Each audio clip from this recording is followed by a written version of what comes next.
Hey, what's up, everybody? This is DJ Nate Burgoyne, and today I'm going to talk about something that many coordinators and brides get wrong, and I'm going to make sure that you get it right. That is, where to put the DJ. What we're looking at here is a typical layout. This is a typical layout for a wedding. You got the head table at the front with the couple. You've got six tables of 10 guests each, so it's like 60 people at the wedding, and you've got a dance floor in there. Now, when you're trying to decide where to put the DJ, it's a tricky situation here. Like, what do we do? Where does it go? All right, I'm going to show you some examples of some ways that people have done it that work well and don't really work well. Sometimes people think, okay, let's just put the DJ over here in the corner. Boom. So they stick them over there in the corner, which utility-wise, it works, I suppose, because the DJ is sort of out of the way, but it does present some problems. It's not the best place to put the DJ. Why? One, the DJ is going to have trouble seeing what's going on in the area there. So it's critical that the DJ can kind of see how people are vibing and how people are feeling. If there's toasts and speeches taking place, and just look, and especially when it's dance time, if the DJ is far away from the dance floor, it's a little difficult for that DJ to see with his peripheral vision how the dance floor is doing. A DJ is thinking of a lot of things at the same time. I know when I'm DJing, I've kind of got my peripheral vision on the dance floor. I've got my other eye on the turntables, on what I'm working on, and the music, and the coordinators, and there's a lot of things to juggle. So if we have to look over tables and over people to the dance floor, when the energy starts to wane a little bit, it's very difficult for us to clue into that if we're far away. Also, the folks that are closest to the DJ booth, the music's going to be too loud for them during cocktail hour. So the speakers are typically placed near the DJ booth. That's a normal place to put the speakers, kind of near the DJ booth. So we don't have to run cables all over the place.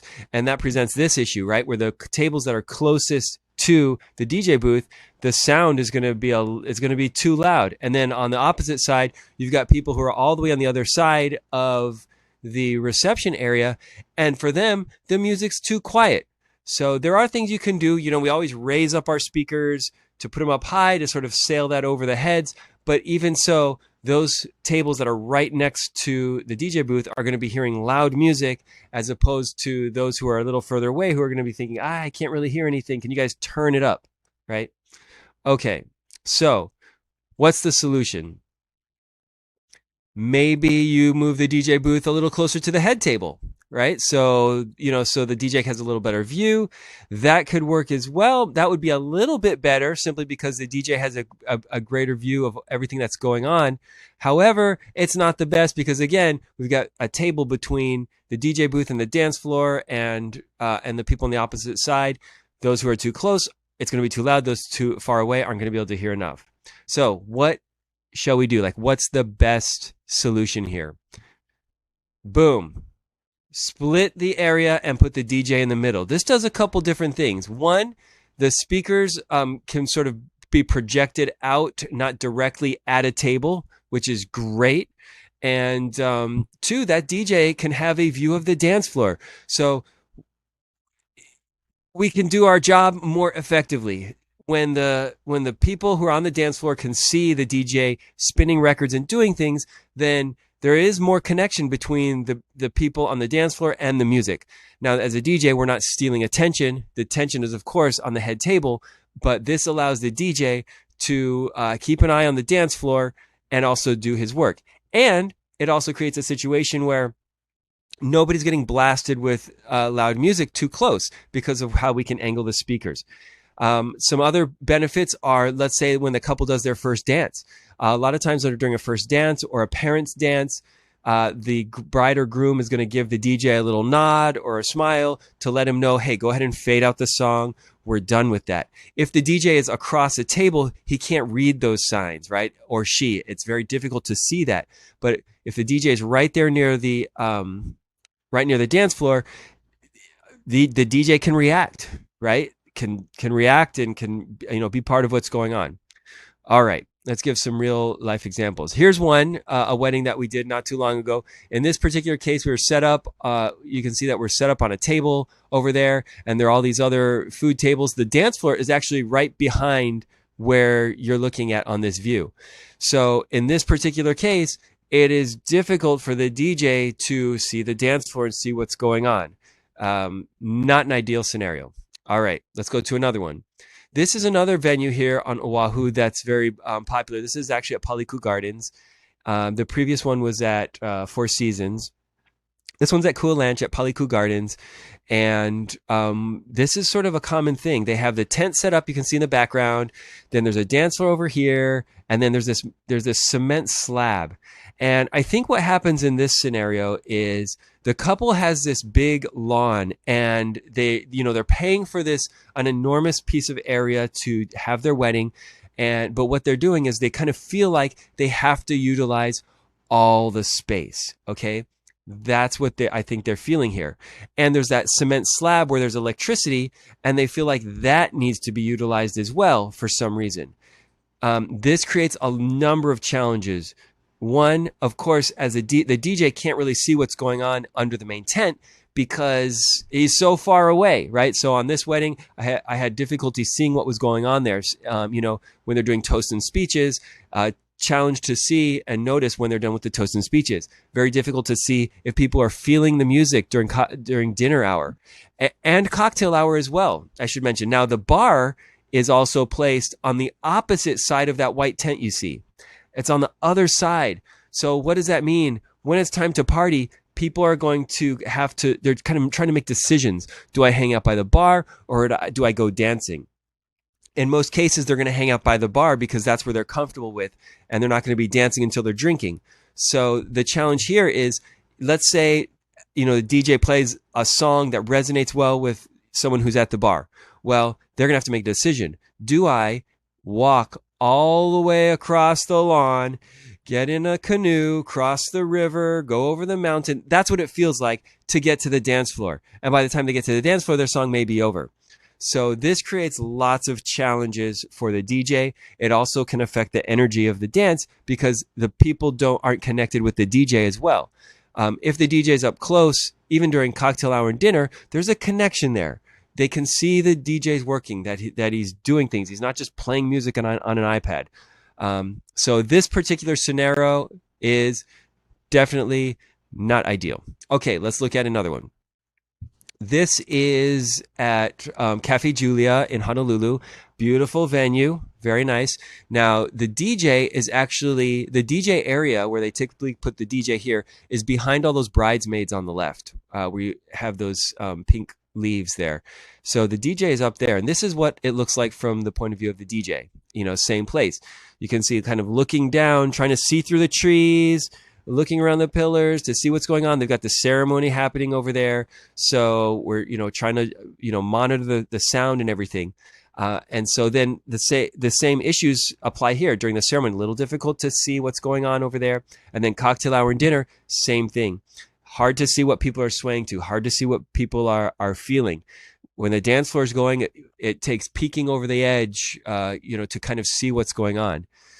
They do put us under there because of cover. So cover is definitely important, especially here in Hawaii, that we're in a covered space. In this particular space, the walls are so high. Those arches are so high. When the wind and rain blows, it just comes right in.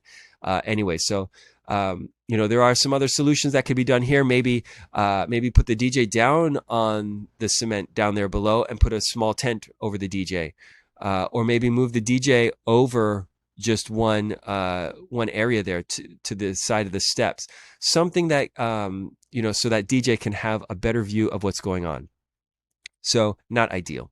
All right, let's go back to Paliku Gardens. This is the same venue that we saw earlier, where the bar was all the way on the other side, and the DJ booth was on that cement slab. So if you look in the back of this picture, you can see the cement slab by that big lit up tree. We didn't use it, right? It wasn't used there.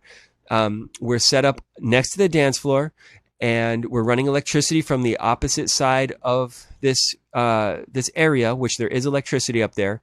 You can see the bar is right next to the DJ booth. So anyone who's hanging out at the bar can make an easy transition from the bar to the dance floor without needing to, make too much effort. Also, where the DJ is placed right here, DJ can also see what's going on in dinner area with an unobstructed view, and is on the edge of the dance floor. So, so we can effectively, manage the energy of the dance party. So this is perfect. Let's take a look at another scenario. This is same location, a different part of the lawn, and you can see in this particular picture, we've got the head table. We have the DJ booth on the opposite side of the head table, very similar to the drawing that we were looking at. And with the DJ booth on the edge of the dance floor, the DJ can make contact with the couple, and they can give him clues, if thumbs up if they're liking the music and how things are going. And then the DJ is also present for everything else. And the speakers, you can see, are set up in a place where they can be angled over towards the edges or towards the middle for dance time, and nobody's going to be worried about volume. So this is a good one. Here's another situation where the DJ is over on the side of the dance floor. It was set up very similarly. DJ on the dance floor on the opposite side of the dance floor. That's where the dinner tables are. So again, this is a winner. Let's see here. I think I have one or two more. Okay, we are back at, this is at Moli'i Gardens, again at Kualoa Ranch. And this is a good setup. You can see down there's a tent to keep the DJ dry and all the equipment dry.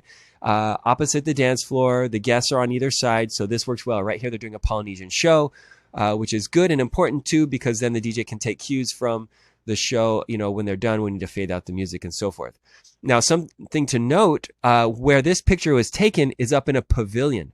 So there's a pavilion up there, and some brides and coordinators are tempted to put the DJ up in the pavilion right where this picture is being taken from, because an extra tent isn't needed and it's out of the it's out of the rain, it's covered and so forth. We did one wedding like that, and we did a good job. However, it was very difficult. You can see the visibility isn't very good. It depends on how well the hedges are trimmed. I know right now the hedges are even higher, so it requires the DJ peeking over the edge and seeing what's going on down there. It also requires a great distance for microphones, microphone management. So if the DJ has to go run and get a microphone and bring it back, you have to go out the pavilion and down the stairs and around the lawn to get it. So create some challenges there as well. But again, some brides or coordinators are tempted to use that. Maybe they save a little money because they don't need an extra tent, or it's out of the way.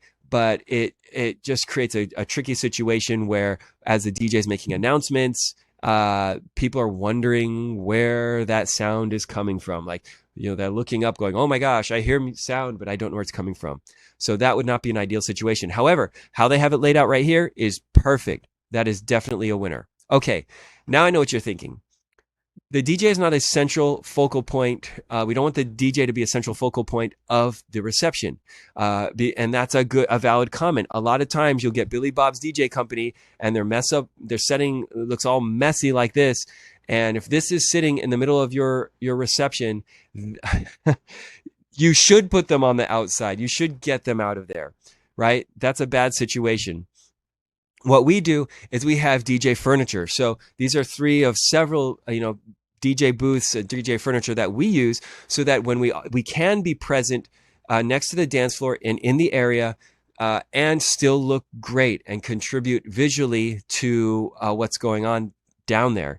You can see in all these situations, we design everything so that the turntables can be seen. So as the guests are walking around for cocktail hour or going to the bar, they can see the DJ is actually working. They've got vinyl records there. He's making things happen. He's working. He's doing things. That creates a great connection, for everybody. So these are great. Now, like it or not, the DJ booth where the DJ is going to be a secondary or a tertiary focal point.